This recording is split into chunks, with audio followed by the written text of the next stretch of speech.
Hi guys, it's me, Professor D, and welcome back to my YouTube channel. On this video, I'm going to be covering paranoid personality disorder. Now, on the last couple videos that I covered on the personality disorders, I referenced the different clusters, but I really didn't show you which ones fell in which, so I want to start with this so I don't forget. So cluster A, guys, cluster A, these are the behaviors that people would describe as odd, over the top, eccentric. So that's your paranoid personality disorder, your schizoid personality disorder, your schizotypal personality disorder, just weird. Okay. B, behaviors, cluster B, these are the behaviors described as dramatic, emotional, or erratic.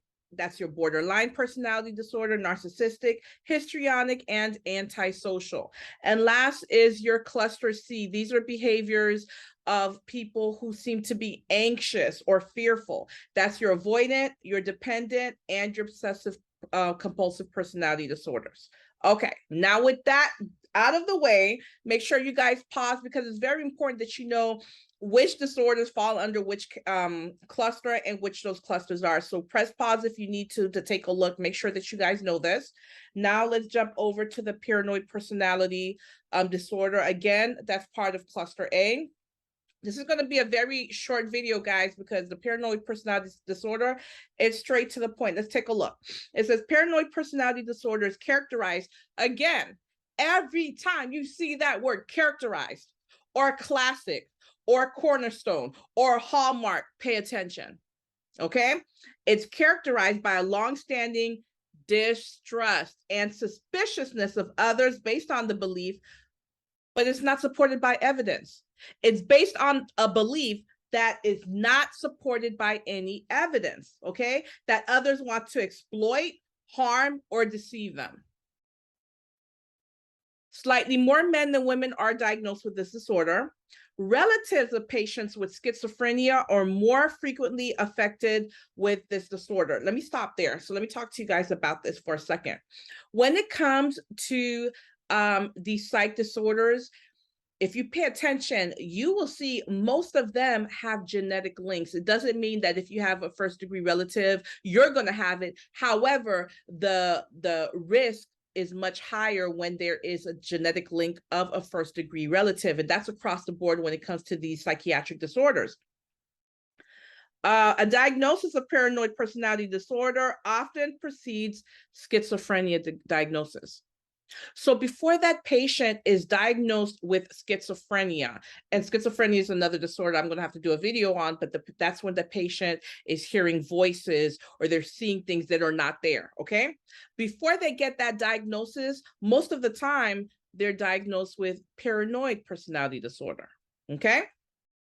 As adults, relationships are difficult due to jealousy, controlling behaviors, and unwillingness to forgive. Let me make this a little bit bigger for you guys.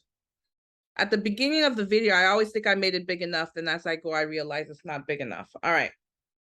Projection is the dominant defense mechanism. Let's stop right there because it explains what projection is. But I did another video where I taught you guys all those defense mechanisms that you do have to know, right? But remember, projection is when you project your feelings onto someone else. So this person, they secretly in their heart, they hate Professor D, but they will tell anyone who listens, Professor D hates me. Okay, that's when they're projecting their feelings onto someone else. Projection is the dominant defense mechanism whereby people attribute their own unacknowledged feelings to others. For example, they may accuse their partner of being hypercritical when they themselves are attentively fault finding. Let's keep going. Guidelines for care. Considering the degree of mistrust that they have, promises, appointments, and schedules should be strictly adhered to. Remember what kind of diagnosis patient has. So if you tell that patient, I'll be back in 5 minutes, you better show up in 5 minutes.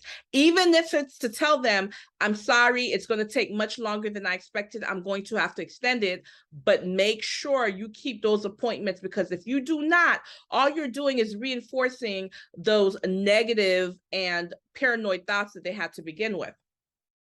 Make sure that you give clear and straightforward explanations of tests and procedures beforehand. Why? Because they don't trust you. They don't trust the staff. They don't trust the equipment that you're using. And remember, guys, when it comes to nursing, one of the biggest ways to decrease and alleviate anxiety is education. So when you educate them ahead of time, you may not alleviate all of the anxiety, all of the fear, all of the distrust, but you alleviate it to more than what it was before. Use simple language. That means don't use medical jargon. Use simple language and project a neutral but kind affect. Why? They know if you're being fake. So don't try to win them over, because if you try to win them over in their eyes, you have something to hide. And that's why you're acting so weird. Okay, just be normal, be very neutral, but be kind. Limit setting is essential when threatening behaviors are present. That means very important, priority. So what do they mean by threatening behaviors? By either verbalizing threats or pacing down the hall or going like this or anything that will physically show that they're escalating, right? So you have to have boundaries and you have to set limits. Let's keep going.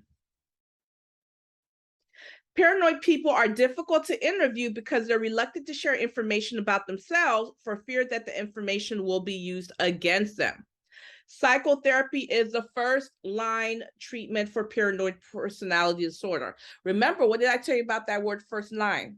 That's very important, right? When you see first line, pay attention. So the first thing that we're going to go to when it comes to paranoid personality disorder, as far as treatment is what? Psychotherapy. Did it say anti-anxiety medications? Did it say antipsychotic medications? No, psychotherapy is the first line choice that we're going to go to. Individual therapy focuses on development of a professional and trusting relationship. Before you can get anywhere with that patient, they have to trust you. Due to their fears, patients may behave in a threatening manner, and this is just a defense mechanism for them. Therapists should respond by setting limits. Oh, there goes that phrase again, guys. Setting limits and dealing with delusional accusations in a realistic manner. Look at this, without humiliating the patients. So if the patient says, you know, I heard the voice that just told me to walk down the hall, you don't say to the patient, you heard a voice, there's no one here, ha ha ha, you're so dumb, right? No, you don't make them, you don't humiliate them. What you say, and put it on yourself, you say to that patient, I did not hear anything. You see the difference? Instead of saying you heard something that was not there, you're going to make them defensive. Put it on you. Say, I did not hear anything. Okay, so that way you're reorienting them back to reality, but you're putting it on you and you're not humiliating them. Okay. Role playing and group feedback can help reduce suspiciousness. For example, if the patient says, I think the therapist is singling me out, other group members can provide a reality check or describe similar feelings in the past. So that's very helpful for them to be part of a group setting. But initially, because they're so distrustful, you'll want to establish trust with that patient one-on-one before you try to introduce them to any group setting. And within that group setting, you have to make sure that's controlled. It's controlled anxiety. Controlled environment. All right. So besides the psychotherapy, of course, medications, but there is no medication to cure or even treat paranoid personality disorder. What we have are medications that can help treat those comorbidities such as anxiety or psychosis. So let's take a look. Obviously, we can give anti-anxiety medications such as Valium to help reduce that anxiety or agitation that the patient's feeling.